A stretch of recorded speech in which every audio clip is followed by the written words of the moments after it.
Bismillahirrahmanirrahim. Assalamualaikum warahmatullahi wabarakatuh. Alhamdulillahirabbil alamin. Wa bihi nasta'inu ala umuri dunya waddin. Wa ala alihi wassalatu wassalamu ala asrafil anbiya'i wal mursalin sayyidina wa maulana Muhammadin wa ala alihi wa ashabihi wa man tabi'ahum bi ihsanin ila yaumiddin. Amma ba'd.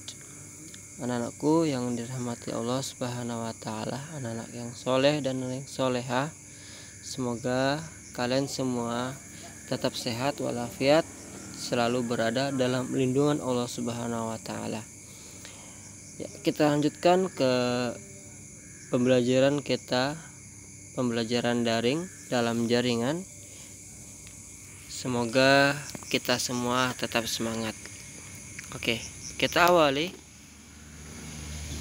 pembelajaran kita dengan membaca basmalah. Bismillahirrahmanirrahim. Ya.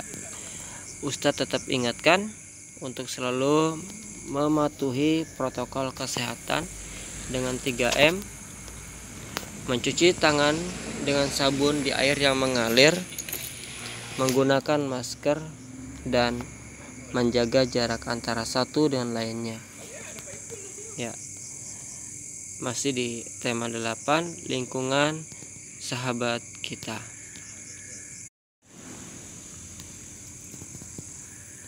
Ya, kita lanjutkan di muatan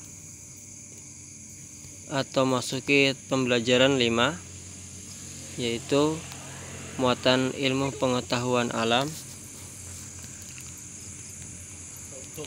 menjelaskan cara-cara memelihara ketersediaan air bersih. Perhatikan tindakan penghematan air berikut. Ya, pertama, contoh mencuci mencuci pakaian dengan air secukupnya. Ya, kemudian menggunakan air bekas cucian beras atau sayuran untuk menyiram tanaman. Nah, ini tujuannya adalah menghemat agar ketersediaan air bersih tetap ada, tidak kekurangan. Jadi untuk menyiram tanaman tidak harus air bersih, tetapi juga bisa bekas cucian beras atau sayuran. Ya. Air yang bekas sisa cucian sayuran ataupun beras hendaknya jangan dibuang begitu saja, masih bisa juga dimanfaatkan atau dipergunakan untuk menyiram tanaman. Selanjutnya adalah menghemat air ketika mencuci kendaraan, ya, yaitu dengan cara menggunakan spons. Ya, setelah dibasahi secara merata, kemudian kendaraan kita bersihkan dengan cara menggunakan spons, secara mengoleskan secara merata, menghilangkan kotoran-kotorannya. Kemudian setelah itu, sekiranya sudah semua dilap, kemudian disiram. Ya, kita lanjutkan ke muatan bahasa Indonesia, menuliskan peristiwa dari teks non-fiksi dalam bentuk peta pikiran.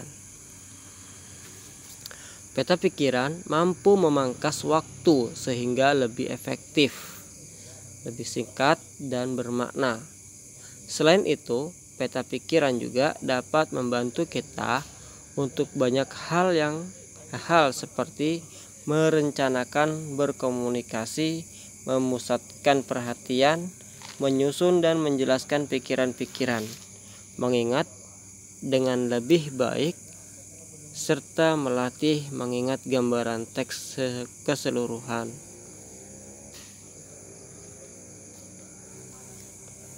Ya, kita beralih ke muatan SBDP. Membuat sketsa gambar cerita. Sebelum membuat gambar cerita, ada beberapa langkah yang harus kita perhatikan. Langkah pertama yaitu persiapkanlah alat dan bahan. Langkah selanjutnya yaitu tentukan tema gambar yang akan dibuat. Setelah tema ditentukan, kita dapat memulai membuat sketsa gambar. Sketsa itu adalah rancangan. Langkah terakhir yaitu memberi warna pada sketsa yang sudah dibuat. Jadi mewarnai sketsa rancangan gambar dengan menarik. Ya, kita lanjutkan ke pembelajaran 6. Mewarnai gambar cerita. Gambar dengan menggunakan teknik basah. Ya, kalian lihat indah dan cantik gambar yang ada di hadapan kalian ini. Dan ini pewarnaannya dengan menggunakan teknik basah. Adapun gambar di sampingnya memberi warna dengan menggunakan teknik kering.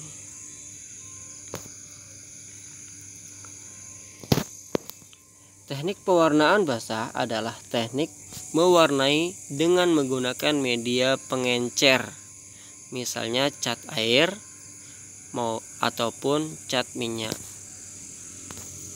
Sedangkan teknik pewarnaan kering adalah teknik mewarnai dengan menggunakan krayon, pensil warna, dan spidol.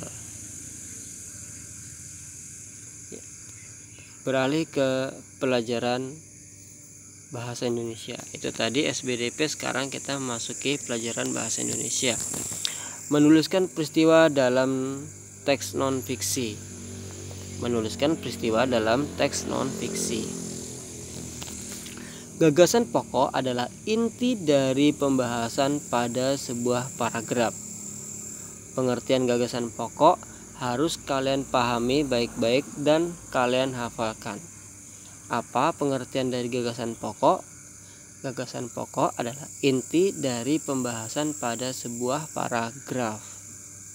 Dengan memahami gagasan pokok pada setiap paragraf yang ada dalam teks, maka kamu akan dapat memahami isi teks secara keseluruhan.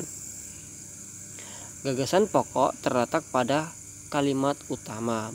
Biasanya kalimat utama sebuah paragraf terletak pada awal atau akhir sebuah paragraf.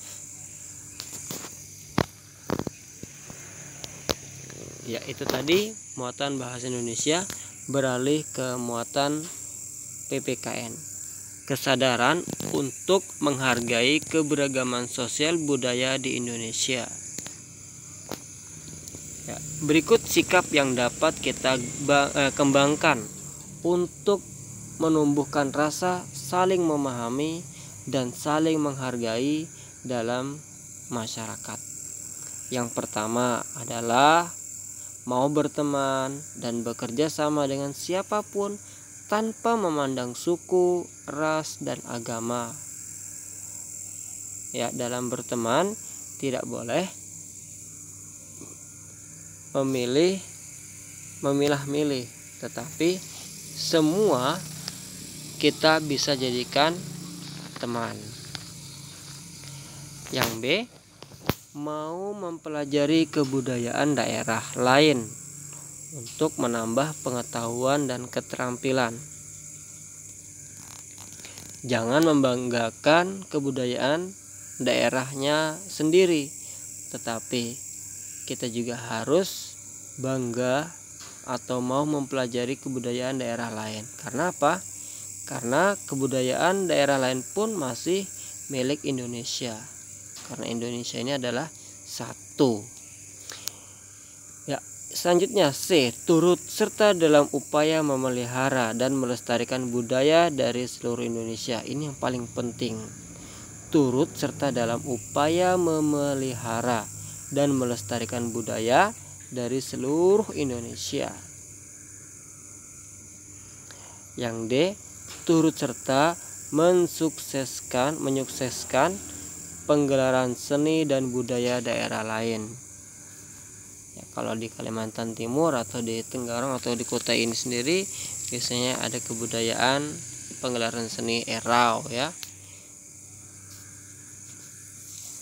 Oke, selanjutnya beralih ke masih di PPKN. Manfaat dari mengembangkan sikap saling memahami dan menghargai dalam masyarakat yang beragam tersebut antara lain adalah sebagai berikut. A. Menghindari perselisihan antar suku bangsa. Nah, kalau sudah terjadi perselisihan, pergesekan, perbedaan antara suku bangsa, kita harus hindari itu ya. Kemudian mewujudkan kerukunan dan persatuan di antara sesama bangsa Indonesia. Yang C. Menumbuhkan rasa cinta pada tanah air. Yang D. Menjadi modal untuk keberhasilan pembangunan negara. Ya, sampai di sini pembahasan kita.